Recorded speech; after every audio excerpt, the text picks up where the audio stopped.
Donc il faut imaginer que vous avez la pente de la colline qui s'avance, en tout cas qui descend ici vers l'est. Et pour l'église, il était important que l'église soit grande.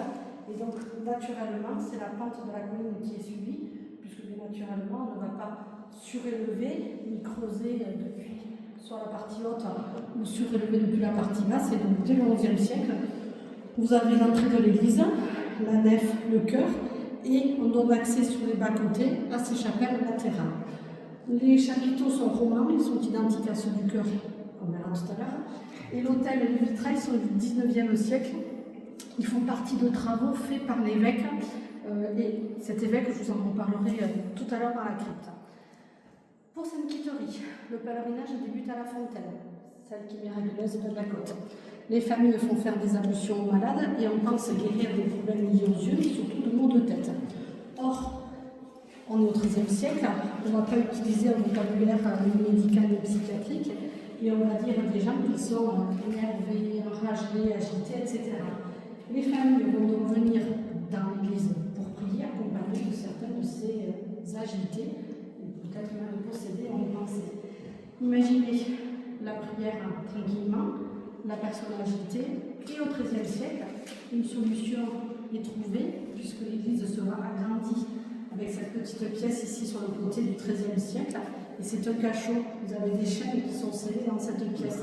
Donc ça veut dire que les familles vont pouvoir enfermer ou attacher les plus agités dans ce cachot, et ainsi, le temps des prières, voire peut-être ça dans le grand maximum la nuit, bien sûr, on espère. On va aller aussi les revoir tout à l'heure. Vous les avez aussi. Regardez la feuille, on a dit le lion. Alors, je vous expliquerai pourquoi dans la crypte. Vous avez ça, le lion du XIe siècle, qui est différent du lion qui est sur le sarcophage du IVe siècle. On va continuer. Vas-y, vas-y. Donc, ce que je vous dis, c'est qu'étant donné que R, ça se fait à nous en distance de 30 km, il est fort probable que en fait, le agriculteur ait travaillé.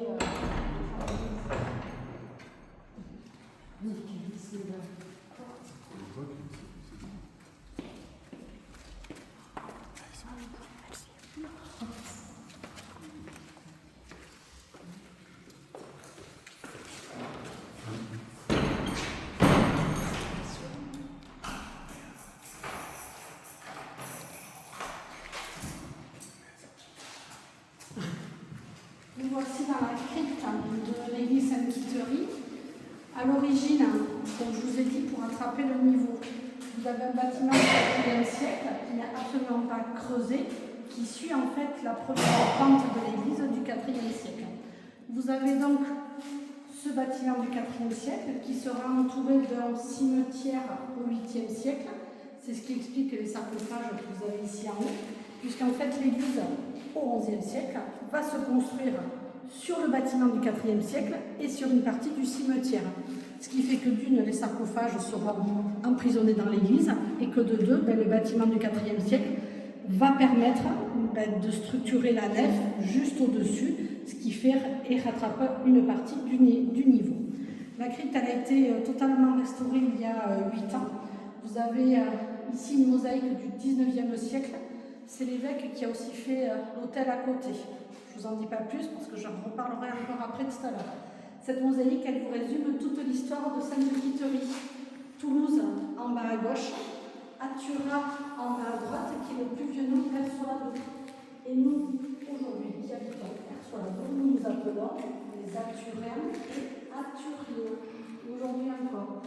Et au centre, on voit bien qu'il y a Quitterie qui tient sa tête dans ses mains, avec les anges qui indiquent qu'elle fut à la fois vierge et martyre. De l'église du XIe siècle, on va passer dans le bâtiment d'origine du IVe siècle, qui est un mausolée chrétien, et vous allez découvrir le sarcophage de Sainte-Quitterie.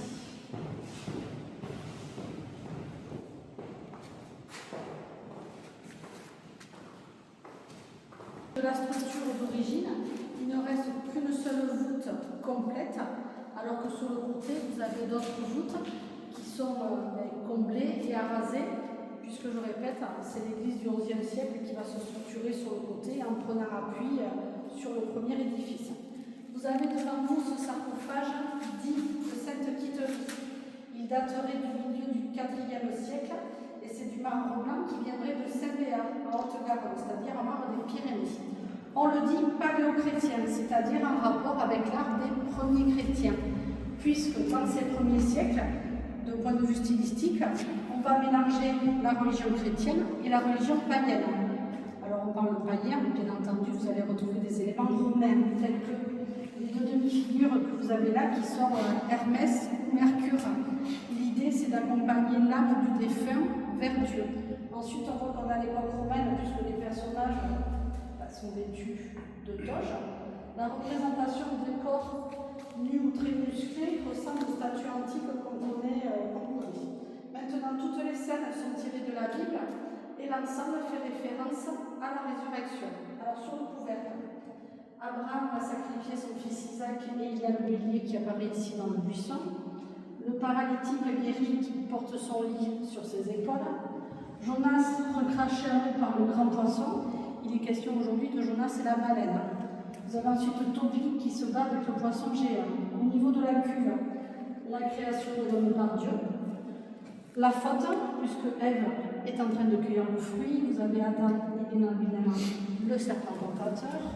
Sur la scène principale, le bon pasteur, entouré de deux femmes qui présentent ici devant la jeune fille pour laquelle le sarcophage avait été fait. Ensuite, on a Daniel dans la fosse au lion, et vous terminez ici la résurrection de Lazare. Le sarcophage est du milieu du IVe siècle.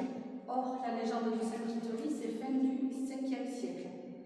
Donc, à l'origine, ce n'est pas celui de Sainte-Quiterie, mais c'est celui d'une jeune fille chrétienne qui est représentée ici. Et donc, l'Église récupérera ce lieu.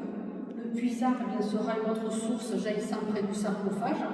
Et l'Église identifiera la jeune fille chrétienne à Sainte-Quiterie pour que les pèlerins puissent prier, d'autant plus que les reliques seront placées à l'intérieur. Ce que j'ai oublié de vous dire tout à l'heure, par rapport aux lions qu'on a vus sur les chapiteaux, qu'on verra dans le chœur, c'est qu'effectivement, les lions, ils sont souriants, mais ils sont moins réalistes parce qu'au XIe siècle, les sculpteurs n'ont pas vu de lion.